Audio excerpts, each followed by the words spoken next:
Bonjour et bienvenue. Aujourd'hui, on se penche sur les tout derniers résultats annuels de Ryanair. On va décortiquer ensemble, chiffre en main, leur performance pour l'année fiscale qui vient tout juste de se terminer fin mars. Alors, oui, on parle bien de Ryanair. Et attention, ce n'est pas juste une compagnie aérienne parmi d'autres. Non, c'est un véritable poids lourd européen, celui qui a complètement changé notre façon de voyager avec son modèle low cost. Bon, voilà notre plan de vol pour cette analyse. On va s'attaquer à ça avec 3 questions clés, toutes simples mais vraiment essentielles. D'abord, est-ce que l'entreprise vend plus? Ensuite, est-ce qu'elle gagne mieux sa vie? Et enfin, cette performance, est-ce qu'elle peut durer? Après ça, un petit coup d'œil sur ce que Ryanair nous dit pour l'avenir. Et on terminera par une synthèse factuelle de tout ça. Allez, on attaque tout de suite avec le premier point, l'activité. La question est directe, est-ce que les ventes ont progressé cette année? Et le chiffre qui saute aux yeux, le voilà. 200,2 millions, c'est énorme. C'est la toute première fois que la compagnie passe la barre symbolique des 200 millions de passagers en une seule année. D'ailleurs, le PDG lui-même, Michael O'Leary, n'hésite pas à parler d'un jalon historique. Et ce n'est pas juste pour la forme, c'est une déclaration qui pèse lourd. Elle place officiellement Ryanair tout en haut du podium mondial du low cost en termes de nombre de passagers. Concrètement, qu'est-ce que ça donne en euros? Eh bien, cette hausse du trafic de 9%, elle se traduit par un chiffre d'affaires qui grimpe pour frôler les 14 milliards d'euros. Ça représente une belle progression de 3,7% par rapport à l'an dernier. Et ce qui est important de noter, c'est que cette performance a été réalisée dans un contexte tout sauf simple. Le président du conseil d'administration le dit lui-même, l'année a été remplie de défis, les guerres bien sûr, les retards records du contrôle aérien en Europe, et puis surtout le gros point noir, les retards de livraison de Boeing qui ont forcé Ryanair à revoir ses plans. C'est aussi bon de se souvenir que quand on dit Ryanair, on parle en fait d'un groupe. Ce n'est pas juste une seule compagnie. Il y a aussi d'autres marques comme Malta Air ou Buzz qui lui permettent d'avoir une empreinte vraiment large sur toute l'Europe. Bon, on a vu que les ventes sont en hausse. Super. Mais maintenant, la question qui tue, est-ce que ça se retrouve dans les bénéfices? C'est notre deuxième partie, la rentabilité. Est-ce que l'entreprise gagne mieux sa vie? Et c'est là que les choses deviennent vraiment intéressantes. Parce qu'on a un paradoxe. Le chiffre d'affaires monte, mais le bénéfice net, lui, il chute de 16%. Alors forcément, la question qu'on se pose tous, c'est « mais pourquoi ?» Le chiffre final, le voilà, 1,61 milliard d'euros de bénéfices après impôt. Ça reste une somme colossale, entendons-nous bien, mais c'est quand même une nette baisse par rapport à l'exercice précédent.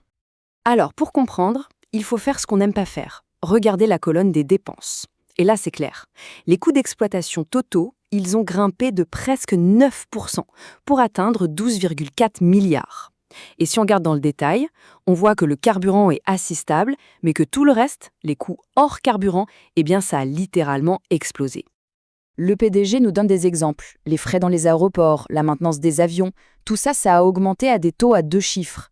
Mais, et c'est là le point vraiment crucial, malgré cette inflation galopante, la direction dit avoir réussi à garder ses coûts par passager stables. Le secret? En grande partie leur politique de couverture sur le carburant. C'est une stratégie astucieuse qui consiste à acheter son kérosène à l'avance à un prix fixe pour éviter les mauvaises surprises. Ok, on a vu l'activité, on a vu la rentabilité. Troisième et dernière grande question, la durabilité. En gros, est-ce que tout ça repose sur des fondations solides?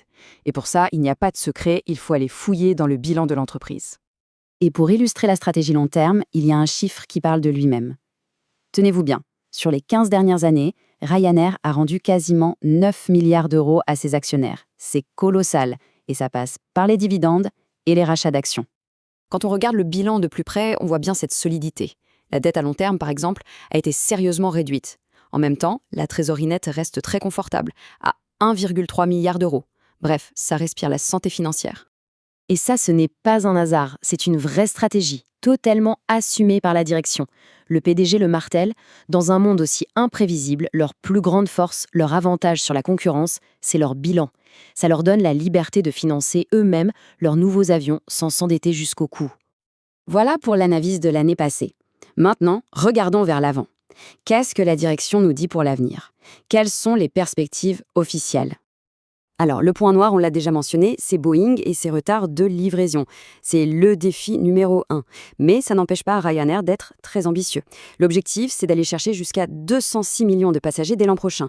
Et à plus long terme, la vision est claire, atteindre la barre des 300 millions de passagers par an d'ici 2034, grâce à une flotte qui va continuer de grossir. Bon, on a vu pas mal de choses. C'est le moment de rassembler toutes les pièces du puzzle et de faire une synthèse claire de tout ça. Alors, pour résumer, est-ce que Ryanair vend plus? La réponse est un grand oui. Le trafic a battu des records. Deuxième question, est-ce que l'entreprise gagne mieux? Là, pour cette année, la réponse est non. La rentabilité a souffert à cause de l'explosion des coûts. Et enfin, est-ce que c'est durable? Oui, et la réponse se trouve dans le bilan, qui est un véritable roc, un atout stratégique majeur pour le futur. Voilà pour ce décryptage. Il est important de rappeler que tout ce qui vient d'être dit est une lecture factuelle des résultats publiés par l'entreprise elle-même. Ça ne constitue en aucun cas un conseil en investissement ou une quelconque recommandation financière.